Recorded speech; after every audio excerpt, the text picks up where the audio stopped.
Introduction to Randomness with Paddy Lennon and Graham Day. Hello. Hello. Hello. Should we talk about your comic or? Yeah, we should. Yeah, right. Actually, that's a much better interview. That's a better introduction than I've given. Grand, we'll go with that. A Tale of Randomness with Paddy Lennon. Hello. That's actually Flair, but you know. Yes. So, Paddy. Hello. Tell us about Flair. Okay. Tell the kids. Flair is a novel I wrote when I moved to Bray a few years ago. I found that I had too much time on my hands because there's nothing going on in that town. So I decided, hey, you know what? I'm going to write a book. So I came up with this. I'm a big fan of superhero comics and superhero stories. Yeah, it'd be weird. It's like it's a Comic Con.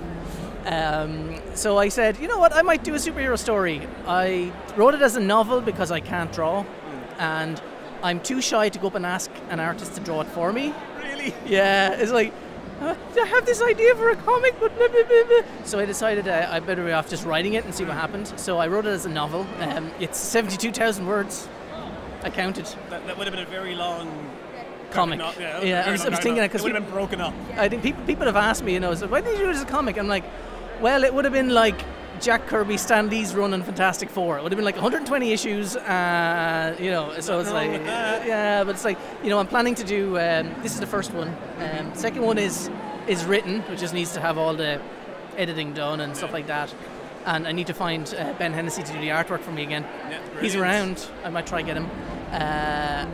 And it's, you know, first of a planned 3, and maybe a 4th. Prequel, something, spin-off. Something like that.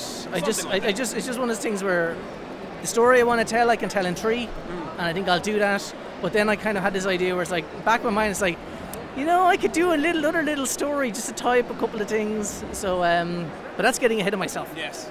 The first book is my main, the protagonist. That's the technical term. Is called Ryan Curtis. He's the son of two of the world's greatest heroes. His parents are essentially the Flash and Superman, except one of them's a woman. I don't know if I want to spoil it too much. No, don't. Just say. Yeah, right. Anyway, things happen that he's left on his own, and the people without his best interests at heart want to try get him. Capture him and use him as a source of experiments for like a super soldier program. He goes on the run, and on his way he meets up with Amy, who is essentially she's Batman. Batman without all the bullshit. And you have to be very careful what you say there. Without all the bullshit. So she's like a martial artist who decides to become a vigilante. She signs on basically as Ryan's bodyguard because she figures he's a bit clueless, he doesn't really know what he's doing, so I'll tag along and make sure he doesn't get himself killed. And then on their way they meet Hiroshi, who is a cosplay enthusiast turned inventor who basically wanted to build the best mobile suit Gundam ever and made it fully functional. So he's got, you know, jetpack, lasers, cannons, all that sort of stuff. Cool. So Ryan and his friends basically have to stop the guys who want to kill him. And that's the story. And where did you... I know we were talking about it earlier. You're tired of all the kind of cliches that are in series. You're tired of secret identities. And was that kind of the main inspiration for Flair? Well, of the heroes in my book, nearly all of them are public. Yeah, they're public, like they're celebrities. But it's like the way things are. I mean, if superheroes existed, we'd know everything about them. You would. It's you know what I mean? It's exactly. It's like you can't. If Superman was a real person, Superman would be on the cover of every magazine. He'd be on TV all the time. Yeah.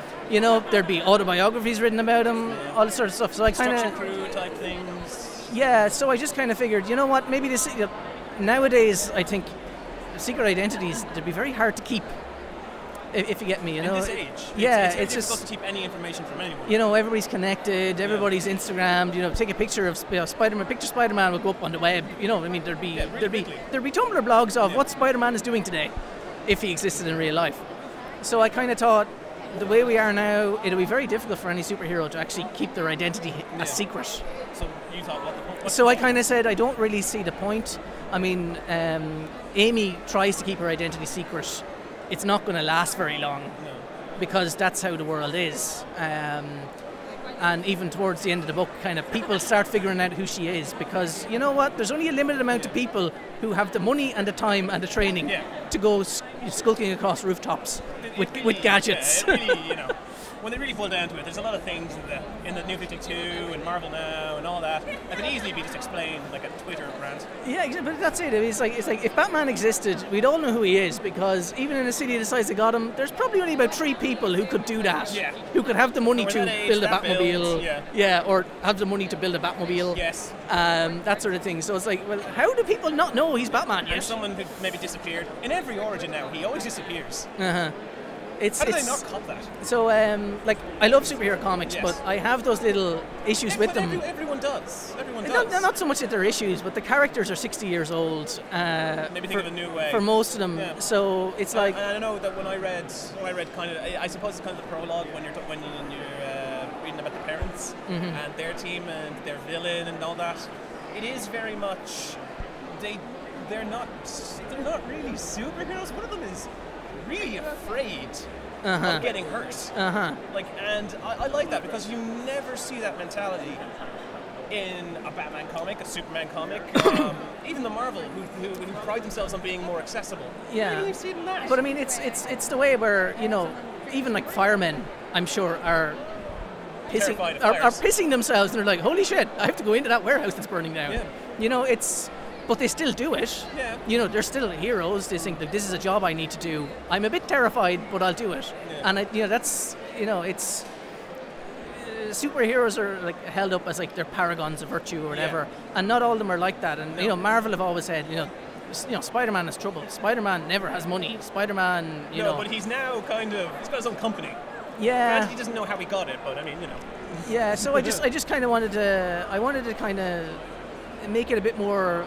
Well, if they really existed, how would the world be? You know, I mean, the stuff like there's blogs who follow them. There's magazines written about them. There would be like interviews all the time. They get interviewed. They'd be interviewed in, you know, in newspapers. They'd be hired as PR spokespeople for like brands of stuff. Yeah. I mean, you know, you can't walk.